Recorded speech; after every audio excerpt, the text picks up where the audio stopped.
안녕하세요. 트리플 H입니다. 오늘 9월 28일 현재 시각 오후 8시 17분 지나고 있고요. 어, 주식 지식 나눔 강의. 네, 오늘 두 번째 시간인데요. 오늘 소개해드릴 것은 이동평균선입니다. 일단 종목들, 몇 종목들과 함께 차트 같이 보시면서 이동평균선 대해서 한번 같이 살펴볼 건데요. 이동평균선 같은 경우에는 많은 분들이 잘 알고 계실 건데 사람들마다 해석하는 법이 조금씩 다릅니다.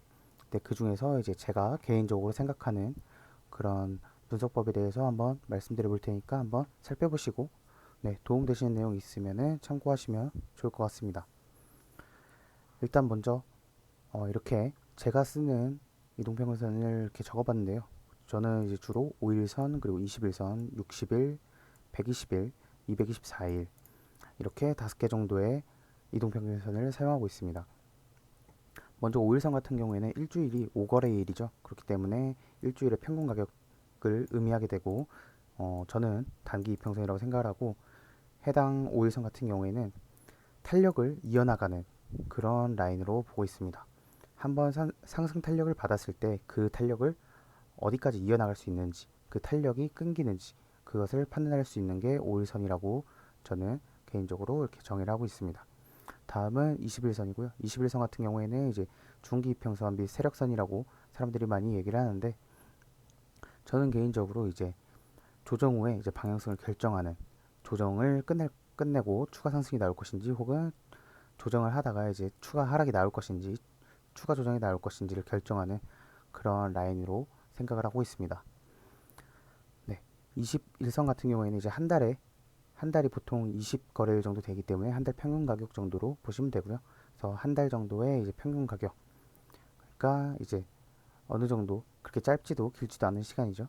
그렇기 때문에 대시세가 나올 때는 이제 어느 정도 조정을 준 후에 이제 재상승을 할 수 있는 그런 시기로 볼 수 있습니다. 다음은 60일선이고요. 60일선 같은 경우에는 60일이 21선이 한 달의 평균이었으니까 60일선은 3달 정도 되죠. 3달은 한 분기입니다. 모든 기업들은 상장되어 있는 모든 기업들은 분기마다 이렇게 영업이익에 대해서 이제 발표를 하죠. 그렇기 때문에 어, 그런 걸 이제 반영하고 있는 그런 평균 가격이라고 보시면 될 것 같습니다. 그래서 저는 개인적으로 이제 업종에 대해서 이 업종이 이번 분기 때 잘 나갔는지 앞으로 잘 나갈 것인지 혹은 요즘 이 업종에 대해서 추세가 좋지 않은지를 판단하는데 주로 이용을 하고요. 그 판단하는 법은 이 기울기를 통해서 하고 있습니다. 양의 기울기면은 이제 분위기가 좋다. 그리고 음의 기울기면은 분위기가 좋지 않다. 이런 식으로 보고 있고요. 다음은 121선입니다. 121선 같은 경우에는 분기의 2배죠. 그렇기 때문에 반기고요. 반기마다도 반기 보고서가 나오죠. 그리고 또 121선은 장기 이평선이기도 한데요. 그래서 61선과 마찬가지로 업종 분위기를 파악하는데 이제 기울기를 통해서 파악을 하고 있습니다. 저 같은 경우 개인적으로 이 두 가지에 대해서는 그렇게 큰 의미를 두진 않고요. 그렇기 때문에 이 밑으로 한번 빼보겠습니다. 빼게 되고 제가 중요하게 생각하는 건 이 세 가지인데요. 그 중에서도 단연 중요하게 생각하는 것은 바로 이 224일선입니다. 224일선 같은 경우에는 이제 1년 평균 가격인데요. 365일에서 이제 거래일들만 추려보면 얼추 224일선이 되기 때문에 시중에서도 많은 사람들이 사용하고 있는 그런 이동평균선입니다. 1년의 평균 가격이기 때문에 세력들이 보통 작전을 치기 위해서 6개월에서 짧으면 6개월에서 길면 보통은 1, 2년 이제 길면은 몇 년씩 작업을 한다고 하죠. 그렇기 때문에 그렇게 오랫동안 작업을 하다 보면 어느 정도 그 가격이 나타날 텐데 그 가격을 저는 개인적으로 224일선 정도라고 생각이 되고요. 대부분 종목에서 대시세를 분출할 때는 224일선에서 시작되는 것을 볼 수가 있습니다. 그렇기 때문에 크게 이렇게 세 가지를 가지고 있으면 어디서 대시세를 분출할 것인지 그리고 대시세를 분출을 했다면 한번 여기 적어보겠습니다. 먼저 대시세 분출을 어디서 할 것인지 이걸 먼저 파악하고 그 다음에 시세 한 차례 시세에 나온 후 조정을 어디까지 줄 것인지 이것을 판단하는 것이 21선 정도가 되겠죠. 이것을 224일 224선이라고 하고 어디까지 줄 것인지 이걸 21선 정도로 파악을 할 수가 있겠죠. 그리고 또 하나 알 수 있는 게 한번 시세가 나오면 단기적으로 얼마나 상승할 것인지 이런 것은 5일선을 통해 알 수 있죠. 그래서 이 세 개의 이평선을 갖고 잘 분석을 한다면 어느 정도 큰 시세를 먹을 수가 있을 것입니다. 일단 예시를 통해서 한번 살펴보도록 하죠. 일단 해당 문구는 제가 뒤에도 이렇게 써놨습니다. 네, 일단 뭐 최근에 많이 이슈가 되었던 후성 가지고 한번 살펴보도록 하겠습니다. 후성 같은 경우에 여러분도 보실 거예요. 이렇게 길게 놓고 보시면 이렇게 황금선이 보이실 거고요. 이 보라색 선은 21선입니다. 그리고 이 빨간 선이 5일선이고요. 이 세 가지만 저는 이제 굵게 해놓고 사용을 하고 있고 60일선은 이 초록색, 검은색 121선인데 이 두 선을 얇게 하고 사용을 하고 있습니다. 네, 보시면 일단 가장 중요하게 생각하는 121선 먼저 한번 살펴보죠. 224일선부터 보죠. 후성 같은 경우에 최근에 이렇게 큰 시세가 분출을 하였습니다. 이렇게 보시면 여기서 이렇게 커다란 시세가 분출을 하는데요. 이 시세가 분출을 할 때 어디서 시작되는지를 한번 보죠. 보시면 224일선이죠. 224일선 부근에서 계속해서 횡보를 하면서 세력들은 아마 매집을 했겠죠. 이 앞에서부터 매집을 했을 거고 여기서 이제 매집의 마무리 국면에 다다르면서 이제 여기 황금선에서 대시세를 분출하죠. 그러면 이제 시세를 분출하고 시세를 분출할 때 뭘 따라간다고 했죠? 5일선. 한번 탄력을 받았을 때는 5일선을 기준으로 보시면 된다고 말씀을 드렸습니다. 보시면 종가 기준으로 5일선을 깨지 않습니다. 5일선을 깨지 않으니까 계속해서 상승을 하게 되죠. 그러다가 이때 깨게 되었습니다. 근데 제 영상을 평소에 보시던 분들은 아시겠지만 제가 개인적으로 항상 말씀드리는 거는 페이크 이탈이라는 게 있다. 세력들도 흔히 말하는 개미 털기를 해야 되기 때문에 하루 이틀 정도는 추세를 따라가다가 추세를 이탈하는 페이크 이탈을 할 수 있다 라고 항상 말씀을 드렸었습니다. 그렇기 때문에 이탈하더라도 하루 이틀 정도 안에 다시 원래 추세를 회복을 해주면 없던 일이 된다 라고 항상 말씀을 드리는데요. 단기로 드실 분들 같은 경우에는 이 라인을 따고 가다가 이렇게 위험한 5일선을 이탈하는 경우가 발생했다면 위험을 미리 감지하고 이제 수익 실현을 할 수도 있겠고, 또 중기로 보시는 분들이라면 버텨보실 수도 있겠고요. 다 개인의 그 손절 라인과 또 본인의 투자 성향에 따라서 대응을 하시면 됩니다. 아무튼 계속해서 살펴보면 5일선 깨지 않고 가다가 하루는 페이크 이탈 바로 다음날 회복해 주었죠. 그렇기 때문에 좀 더 버텨보면 5일선 계속해서 유지되다가 이렇게 깨지게 되죠. 5일선을 깨지게 되고 5일선 아래서 이렇게 종가가 형성되면서 놀다 보니까 어떻게 되죠? 이때 5일선을 타고 올라갈 때는 계속해서 상승을 했는데 이렇게 5일선을 위에서 놀지 못하고 위아래로 왔다 갔다 할 때는 횡보를 하게 되죠. 한마디로 조정을 주게 되는 것이죠. 조정에는 크게 두 가지가 있는데 기간 조정과 가격 조정이 있습니다. 이거 같은 경우에는 이제 기간 조정을 준 거죠. 지루하게 특정 가격대에서 횡보를 시키면서 개미들을 이제 털어내는 작업이고요. 그러면 제가 아까 말씀드렸던 것처럼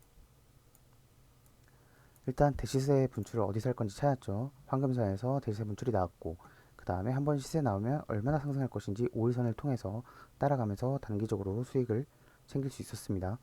그럼 그 다음에는 한 차례 시세 나오는 조정을 어디까지 줄 것인지, 이거는 21선을 보고 판단한다고 하는데요. 한번 시세를 주고 기간 조정 어디까지 줄지를 살펴보면 21선에서 지지를 받는 모습을 볼 수 있습니다. 그러면 이제 21선에서 지지를 받고 또 횡보를 하게 되죠. 다시 한번 21선을 깨지 않죠. 계속 하다가 하루 이탈했지만 페이크 이탈이었죠. 바로 다음날 회복을 해줬고 다시 한번 시세가 나오게 됩니다. 시세가 나온 후 5일선 깨지 않고 계속해서 상승을 보여주죠. 그러다가 5일선을 깨니까 이제 또 다시 횡보를 하고요. 이러한 모습을 통해서 이제 알 수가 있는데요. 제가 말씀드렸던 분들 이제 알아보았는데요.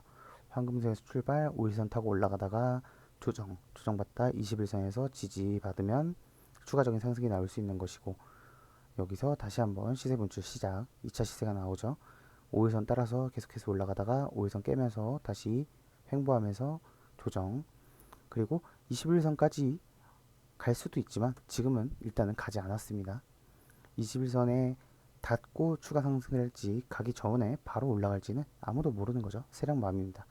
하지만 일반적으로 이렇게 21선이 추가적인 상승을 할 것인지를 알 수 있게 해주는 그런 지표가 되기 때문에 항상 참고를 같이 해주시면 좋을 것 같습니다. 그러면 이제 다음 종목도 살펴보도록 하죠. 또 SK 하이닉스 한번 살펴보도록 하겠습니다. SK 하이닉스 같은 경우에 보시면 대세 상승이 어디서 나왔죠? 여기 대세 상승이 있죠. 이 상승이 나올 때 어디서 나옵니까? 시세의 분출점은 바로 황금선입니다. 여기서 크게 나왔죠. 그러면 아까 후선과 마찬가지로 한번 살펴보도록 하겠습니다. 시세가 한번 나오면서 5일선을 깨지 않고 가다가 5일선을 만나자 횡보를 하게 되죠. 그러다가 21선 닿지 않고 바로 추가적인 상승 나오고 추가 상승할 때는 5일선은 절대 깨지 않습니다. 그리고 종가로 5일선을 깨게 되면은 다시 한번 조정이 나오게 되죠. 기간 조정도 나오고 가격 조정도 살짝 나오다가 21선을 만나니까 추가 상승할 거야 아니면은 하락을 할 거야 결정을 하라고 하죠. 그러자 여기서 이제 지지받고 상승하는 모습 보여주죠. 다시 한번 5일선 깨지 않고 상승을 하고요. 그 다음에 횡보를 하게 됩니다. 5일선을 종가로 깨게 되자 이제 횡보를 하게 되고요. 여기서 이제 21선도 깨고 5일선도 깨면서 이제 일시적으로 잔파동을 보여주면서 개미털기를 하게 되죠. 그렇게 됐지만 이제 이 큰 박스권의 개념으로 봤을 때 큰 이탈은 없었고 그대로 그렇죠? 그대로 이렇게 흘러가자 추가 상승이 나왔죠. 이런 식으로 이런 대세 상승의 초입을 잡아낼 수 있는 것은 바로 이 황금선과 21선 그리고 5일선 이 세 가지의 조합을 통해서 알아보실 수가 있습니다. 네, 그럼 다음에 또 다음 종목 한번 보죠. 또 제노코. 제노코는 제가 제 영상 많이 보신 분들 아시겠지만 제가 개인적으로 좋아하는 종목입니다. 제노코를 제가 왜 좋아하냐면 차트가 정말 이쁩니다. 보시면 해당 종목은 이제 21선에 대해서 잘 볼 수가 있는데요. 21선이 조정 후에 방향을 결정하는 그런 역할을 해준다고 하였죠. 보시면 여기서 이제 슬슬 거래량이 실리면서 이제 시작을 하려고 하죠. 여기서 지금 거래량이 작아서 안 보이는데 이렇게 보시면은 이때부터 거래량이 조금씩 들어오기 시작하죠. 거래량이 붙습니다. 이 전에는 거래량이 없었죠. 그러다가 이제 최근 들어서 거래량이 이렇게 많이 들어오고 있는데 어떻게 보시면 되냐면 거래량이 이렇게 늘어나면서 21선을 깨질 않죠. 지지받고 또 지지받고 또 지지받는 모습 보여줬죠. 물론 오늘 깼습니다만 이게 페이크 이탈인지는 봐야 됩니다. 이때도 페이크 이탈이 하루 있었고요. 이때도 페이크 이탈이 한 번 있었습니다. 그렇기 때문에 이런 상승 파동이 시작됐을 때 이런 21선을 잘 타고 가는지를 보시면 되고요. 이런 상승 파동은 잔파동으로 이루어진 상승 파동이기 때문에 이제 5일선을 꼭 타고서 쭉 올라간다는 법은 없습니다. 하지만 대시세를 타고 갈 때는 5일선을 반드시 참고하시면서 진행을 하셔야 되겠고요. 보시면 21선을 절대 안 깹니다.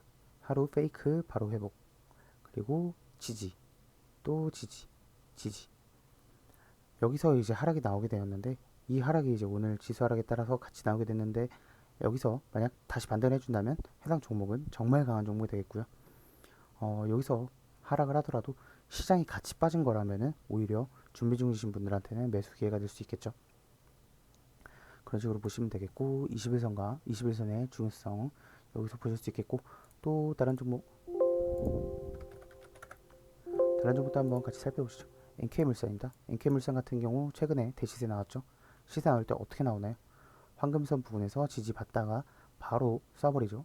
그러면 쏠 때 어디까지 상승할 것인가는 5일선을 종가상으로 이탈하는지를 보면 된다고 말씀드렸는데 보시면 5일선 이탈 한 적이 없죠. 없으니까 계속해서 상승이 나오게 됩니다. 이렇게 나오다가 계속 상승하는 주식은 없죠. 언젠가는 조정을 받을 거고 그 조정을 받을 때 21선이 이제 따라 올라가서 이렇게 가로로 기간 횡보를 줄 때 21선이 올라오든지 혹은 21선도 올라오고 가격도 내려와서 21선에서 지지를 받는 것을 확인할 건지는 이제 세력이 정하는 거고요. 일단은 여기서 황금선을 보고서 매수하신 분들은 5일선 깨기 전까지 갖고 계시다가 5일선 이탈할 때 이제 익절하시면 좋은 결과 보실 수 있겠죠. 또 다음 종목은 LNF 한번 보시겠습니다. LNF 같은 경우도 굉장히 유명한 종목이죠. 근데 해당 종목도 옛날에는 이렇게 2만원 정도였습니다. 2만원 정도에서 짜잘한 파동으로 횡보를 하다가 갑자기 큰 시세가 출렁출렁 나오게 되죠. 그럼 큰 시세 어디서 출발했는지 보이시죠? 바로 황금선에서 출발했습니다. 시세 출발할 때 보시면 황금선에서 출발을 했고요. 21선에서 하루 이틀 정도 페이크 이탈 줬다가 바로 회복. 21선 부근에서 횡보를 하다가 다시 상승. 이런 모습을 보실 수가 있죠. 그렇게 하고 최근에 상승을 했었죠. 최근에 가파른 상승할 때 5일선 따라가고 있습니다. 종가상으로 이탈을 안 하죠. 이때 하루 이탈했지만 바로 페이크 이탈 회복해주고 계속해서 상승하고 있습니다. 오늘 보시면은 이렇게 6%나 하락을 했는데요. 이걸 보시고 불안해 하실 분들 계실 겁니다. 일단 5일선이 이탈되지 않기 때문에 아직은 가망이 있다. 추가 상승의 여력이 있다고 보시면 되겠고, 여기 이렇게 거래량이 많이 터졌었는데 여기는 이렇게 거래량이 없이 떨어지게 되었죠. 그렇기 때문에 좀 더 보셔도 좋을 것 같습니다. 네, 그리고 한 종목만 더 보도록 하죠. 국전약품입니다. 국전약품도 이렇게 대시세가 나왔었죠. 이렇게 큰 시세의 시작점은 어디죠? 황금선에서 시작을 했죠. 비록 이전에는 거래정지 상태이긴 했었는데요. 황금선에서 이렇게 큰 상승이 나오게 되죠. 그럼 이 큰 상승이 나올 때 어떻게 올라가는지 한번 살펴보죠. 이러한 큰 상승이 나올 때 5일선 따라서 잘 올라가죠. 이탈했지만 페이크 이탈이기 때문에 회복. 여기는 이제 가로로 횡보하다가 다시 5일선 깨지 않고 끝까지 올라가죠. 그러면 5일선 여기서 이탈했기 때문에 여기서 익절하시면 되는 겁니다. 이쯤에서 매수하셨다가 여기서 익절하셔도 되고, 황금선 중장기 투자로 계속 길게 보셨던 분들이라면 이 부분에서 매수하셔서 이 부분까지 21선과의 이격이 충분히 벌어질 때까지 기다렸다가 조정 오기 전에 매도하시는 거 괜찮은 방법이죠. 그리고 최근 같은 경우는 어떻게 됐죠? 또 황금선 부분에서 다시 한번 시세 시작되고 조정을 받았지만 황금선 부근에서 바로 지지받고 그 다음부터 쭉 올리고 있죠. 보시면 5일선에서 이탈을 하고 약간 조정을 받았지만 바로 5일선 회복해주면서 추가적인 상승 나오고 추가적인 상승할 때 5일선 계속해서 타고 가는 거 보실 수 있습니다. 지금 이렇게 위쪽에 있는데도 거래량이 이렇게 터지지 않았어요. 거래량이 이렇게 많이 들어왔었죠. 그렇기 때문에 아직 세력들은 나가지 않았습니다. 그렇기 때문에 해당 종목도 어디까지 상승할지 모르겠고요. 여기서 조정을 주고 상승할지 바로 계속 날아갈지 모르겠습니다. 해당 종목 지금 경고를 먹은 상태인데도 지금 엄청난 상승을 보여주고 있죠. 이런 식으로 그래서 이제 해당 종목 갖고 계신 분들은 추가적으로 홀딩을 하실지 혹은 5일선 이탈하면 나가실지 뭐 이런 것들을 한번 판단해 보시면 좋을 것 같습니다. 네, 그렇게 해서 이동평균선에 대해서 같이 한번 살펴봤었는데요. 일단 제가 제일 중요하게 생각하는 바로 이 세 가지 참고하시면 좋을 것 같고, 이렇게 그 세 가지 이동평균선으로 어떠한 시나리오를 보면서 매매를 할지 스스로의 기준을 정하셔서 대응하시면 좋을 것 같습니다. 오늘 영상 여기까지 하겠고요. 지금까지 트리플 H였습니다. 감사합니다.